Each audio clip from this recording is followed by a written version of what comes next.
a poem by Neruda, which I put in the preface to the book. Well, I mean, the preface, I dedicate the book to my children, and I say this for them: for Anand and Lola, son and daughter, who bounce on the belly of my heart, who revive me each morning with their questions. For all the children of the tsunami, survivors of the dice thrown by human and God, let that wave stay away for more than 1,000 years. And then I quote from Pablo Neruda's poem, That Light, which was a poem he wrote about the light in Ceylon. That Ceylon light gave me life, gave me death at the same time, because living inside a diamond is a solitary lesson in being buried. It's like turning into a transparent bird, a spider who spins the sky and says goodbye. Face. Imagine half your face rubbed out, yet you are suited up and walking to the office. How will your mates greet you with heavy hearts, flowers, rosary beads? How shall we greet the orphan boy, the husband whose hand slipped, children and wife swept away? How to greet our New Years and our birthdays? Shall we always light a candle? Do we remember that time erases the shore, grass grows, pains modified? At Hikadua in 1980, I wrote a ditty, a sailor's song about rain in sunny Ceylon. I don't know what Calypsonians would compose about this monstrous wave, this blind hatchet man. Don't know, the Baila singers reply. We are a happy and go people, yet the fisherman's wife knows that her grandfather was eaten by the ocean. Fisher communities have suffered in time, and what's happened now is just another feast for that bloody, sleeping mother lapping at our island. But what if the ocean were innocent? The tectonic plates innocent? What if God were innocent?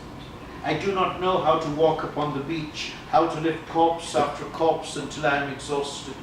How to stop the tears when half my face has been rubbed out beyond the railroad tracks, and this anesthetic, this calypso come to the last verse. What shall we write in the sand? Where are gravestones incinerated? Whose ashes are these earned and floating through a house throttled by water? Shall we build a memorial some calculated distance from the sea in a park in the shape of a giant wave where we can write the names of the dead?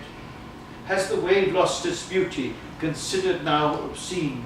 Yet tomorrow we must go to the ocean and refresh ourselves in the sea breeze down in Hikadua where it is raining in sunny Ceylon.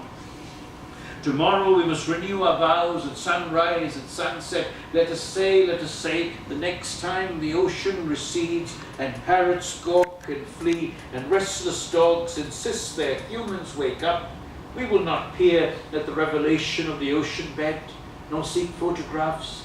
We will run to higher ground, and gather there with our children, with our dogs, our cats, our pigs, with what we've carried in our hands, albums, letters.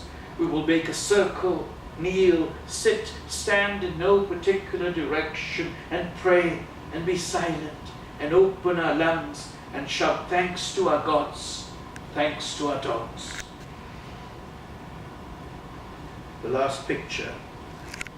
Imagine a 90-year-old painter, strong, body like a leather stick, skin burnt from so many suns, and walks along the beach.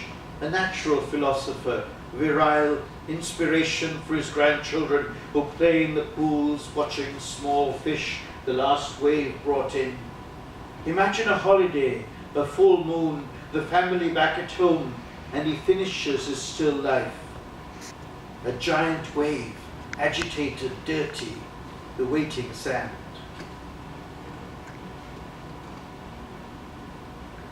Interpretation. Mass at Our Lady of Matra was interrupted that Sunday morning, her doors flung open to greet the prodigal son. The question of trains. Sharon writes from the beach in Ventura with his sister and her children on Boxing Day. They saw the furious sea and began to run ahead of the first wave. up the hotel stairs to their third-floor room just in time. The wave knocked out the first floor, returned for the second. The staircase stood. Sharon and family for 20 minutes stood, then waded through the receding flood to the highest ground, Ventura railway station, which by some miracle was still sending off trains. By the time the third wave hit, they were on their way back to Colombo, while further south, the Queen of the Sea, the famous honeymooners train, bludgeoned off the tracks at Varelia, left passengers and villagers who climbed aboard trying to escape the rising waves. Almost 2,000 people dead. Words and orchids. I saw an orchid farm today here in Honolulu, in Kaneohe. Anyway, words and orchids. We had gone for a sea bath and had just sat down to eat mangoes and pitu, a spicy pole sambal. My husband was thrilled with home food and sea air. The orchids the waiter arranged elaborately on our table. I wanted the flowers moved because they blocked my view of the sea. But my husband insisted. He said the waiter had taken such trouble, and in the States, how often would we eat mangoes by an ocean framed with orchids? Those were his last words. When the first wave rode over us, I held on to a palm tree. Then, as the water receded, ran uphill. Met our friends there, but my husband stayed behind. I do not have his body, just these words about flowers, his grin as he sucked mangoes with his hands.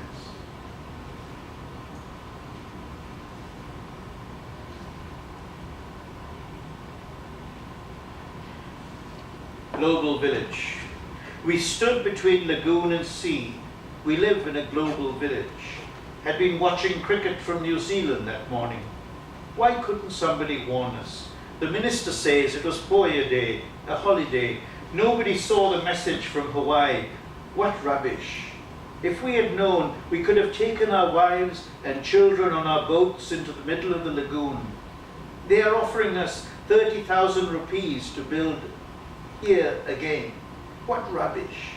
You see that tree, that high tree, that's where my aunt held on, and she lived. My son. Where were you? I was listening to the news on the radio of the wave. You were in I was in Maryland at the time, Oh, in Rockville. My brother, elder brother, and his family were in the island at the time, and my cousins who lived there and so on. But we didn't have news for a couple of days about my brother, but then we heard, and he was okay. They were okay. They had been up in the mountains, so they were fine. But they hadn't been able to get news out until.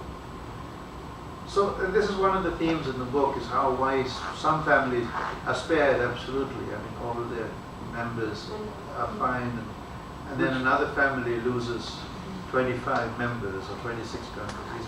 Which wave was it? I mean, where? This was the tsunami of 2004. Which hit where? In Sri Lanka, it hit in Thailand. Indonesia, so Sri Lanka needed short notice, right? Less than 10 minutes notice or something, right? Yeah. It's close to shore, right? It was close to, but there was this warning from the Tsunami Warning Center in Hawaii that a message had got to Sri Lanka. I don't know about Thailand and I imagine the other countries as well. But somehow it was ignored in Sri Lanka. Because it was a holiday, Boxing Day, early morning on a Sunday. The person just was sleeping, literally slept through that warning. And the one who would have then taken that message and relayed it. So nobody knew about a tsunami in Sri Lanka. I mean, the concept was foreign, and and people just, I mean, some people went out to look at the fish and the rocks in the water when the wave receded, and then they were engulfed on the return. So. Some of the things about the tsunami the whole book, in a sense, is related to the tsunami as it hit Sri Lanka, but the concepts there's a sort of it's a ecological disaster, but a human disaster, a political disaster. I mean, there are all kinds of elements. And why did animals, like elephants or birds, why did they pick up the signal and escape to higher ground, whereas humans did not? This sort of sixth sense that other animals have. And why did some animals, dogs and elephants too, if the stories are correct from Thailand, came back and rescued people and brought them back up. Wow. And a dog, I know this story. I mean, there are lots of stories in this book that came from people who went through the tsunami.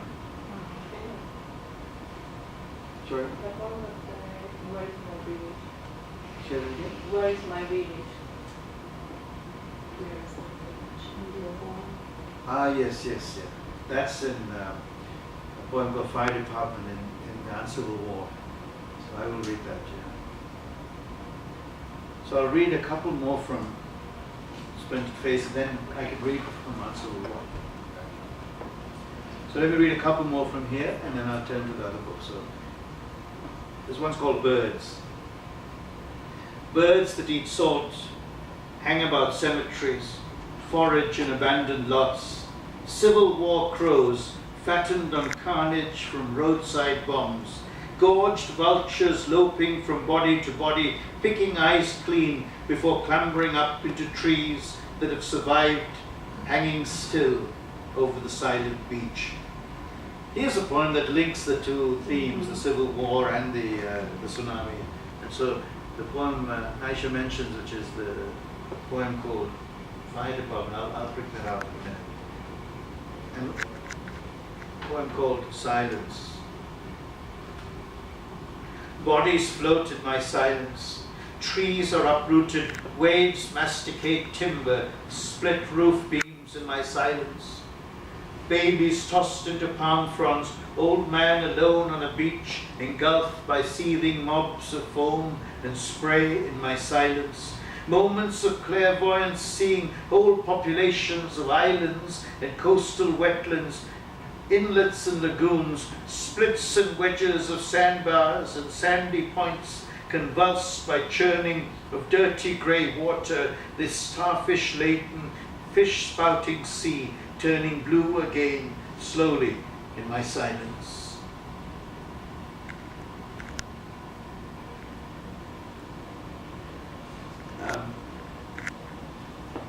I'll finish, well, there are lots of poems here now, but I'm going to turn to another book in a minute, so let me read one more from here. This was called Green Sea.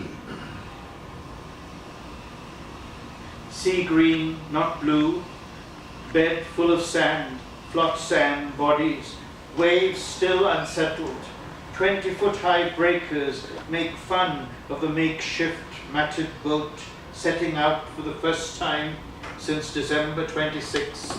Hungry family waiting for the catch. No other way but face the waves again. Yet questions persist about moves to the city or the mountains. Images of green fields, beetroot, bulbs, milking cows mixed with furious swells in daydreams and nightmares. Yet the sea is father and mother, karma and dharma, and all other available terms, including fate, that explain why waves killed 25 members of my neighbor's family, but spared me to see this sea green.